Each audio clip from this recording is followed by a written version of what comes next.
Hay años que marcan la historia del pensamiento, y 1905 es, sin duda, uno de ellos.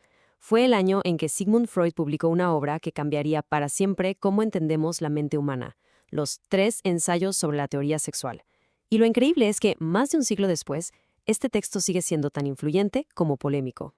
Y aquí surge la pregunta clave, ¿no? ¿Por qué un libro escrito en 1905, en un mundo que ya nos parece tan lejano, sigue generando debates tan acalorados? Para empezar a entenderlo, creo que es fundamental que viajemos en el tiempo, a ese preciso momento y lugar. Así que hagamos eso. Situémonos a principios del siglo XX. Es importante visualizarlo. Estamos en plena época victoriana, una sociedad con una moral increíblemente estricta, donde la sexualidad, era un tabú total, un tema que se quedaba en la intimidad más absoluta y que solo se asociaba a una cosa, la reproducción. Hablar de ello en público era, de verdad, impensable. Y es justo ahí, en medio de ese silencio casi sepulcral, donde Freud lanza lo que fue, en esencia, una bomba. Su propuesta fue, vaya, radical para su tiempo.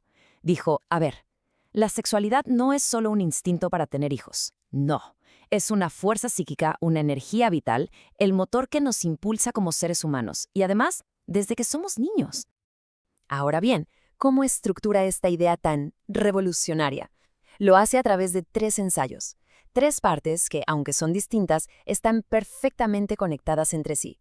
En cada una aborda un aspecto clave y va armando, como si fuera un rompecabezas, su complejo argumento. Vamos a verlos uno por uno.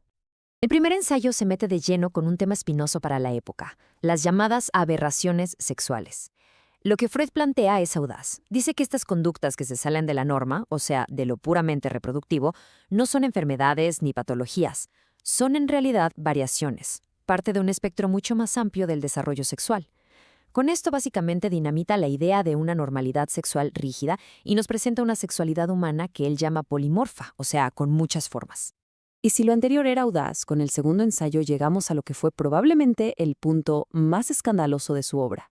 Freud rompe por completo con el mito del niño inocente y asexual. Argumenta que la sexualidad no empieza en la pubertad, sino que está ahí desde el nacimiento. Introduce el concepto de zonas erógenas y nos dice que esa energía sexual infantil, a la que llama líbido, simplemente busca placer, sin un objetivo fijo, sin un fin concreto. El tercer y último ensayo es el que ata todos los cabos. Aquí Freud explica qué pasa con todo ese impulso infantil cuando llega la pubertad. Nos dice que esa energía, la libido, no se esfuma, se reorganiza.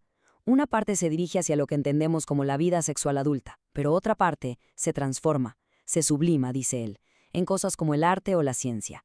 Y aquí viene un punto clave. Sugiere que si este proceso de reorganización no sale bien, pueden quedar fijaciones en etapas anteriores, lo que podría explicar, según su teoría, muchas de las dificultades psicológicas en la vida adulta. Claro, para poder hablar de todo esto, que era completamente nuevo, Freud tuvo que inventar prácticamente un nuevo vocabulario.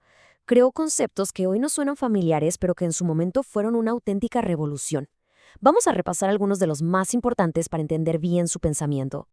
El concepto fundamental aquí es el de pulsión, que en alemán es Trieb, y es importante no confundirlo con un instinto, como el hambre.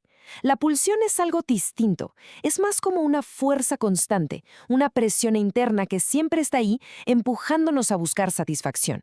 Es, por así decirlo, el verdadero motor de nuestra vida psíquica. Luego tenemos la sublimación. Este es uno de los caminos que puede tomar esa energía pulsional. Es básicamente el mecanismo por el cual esa fuerza, que en su origen es sexual, se desvía y se canaliza hacia metas que no son sexuales y que la sociedad aplaude. Piensen, por ejemplo, en la dedicación de un científico en su laboratorio, o la pasión con la que un artista crea su obra. Para Freud, eso sería una forma de sublimación. Y por último, la fijación. Este concepto es crucial. Se refiere a cuando una parte de esa energía libidinal se queda, por así decirlo, atorada o estancada en una de las etapas tempranas del desarrollo.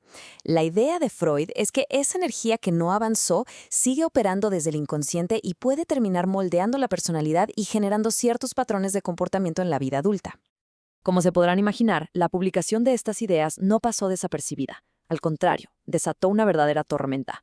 Al principio fue una obra duramente criticada, rechazada por muchos, pero con el tiempo su influencia se volvió simplemente innegable.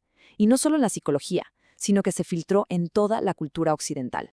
Y aquí es donde vemos la doble cara de su legado. Por un lado, tenemos una influencia monumental. Cambió la psicología para siempre, impactó el arte, la filosofía y básicamente inauguró un nuevo campo de estudio. Pero por el otro lado, hoy en día, las críticas son muy serias. Se le señala la falta de pruebas empíricas rigurosas, que sus teorías estaban muy marcadas por los prejuicios de su tiempo, y, seamos claros, muchas de sus ideas ya han sido revisadas o directamente descartadas por la ciencia más reciente. Entonces, con este panorama, la pregunta es, ¿cómo valoramos esta obra hoy en día? Porque algo aseguro, su lugar en la historia de las ideas es indiscutible, tanto por lo que aportó como por lo que provocó. En el fondo, lo que esta obra hizo fue marcar un antes y un después. Y esto es importante, independientemente de si hoy consideramos sus postulados científicamente válidos o no, su valor como el detonante de una conversación gigantesca es innegable. Lo que Freud hizo fue abrir una puerta, la puerta al estudio de la sexualidad humana, y esa puerta, una vez abierta, ya nunca más se pudo cerrar. Y esto nos deja con la pregunta final, una pregunta que sigue completamente abierta más de 100 años después. ¿Son los 3 ensayos una simple reliquia histórica? Un documento fascinante, sí, pero de un tiempo que ya fue. ¿O acaso siguen siendo una especie de mapa, uno viejo, con partes borradas y quizá impreciso, pero que todavía nos puede dar algunas pistas para entender el laberinto que es la mente humana? Quizás la respuesta definitiva todavía no está escrita.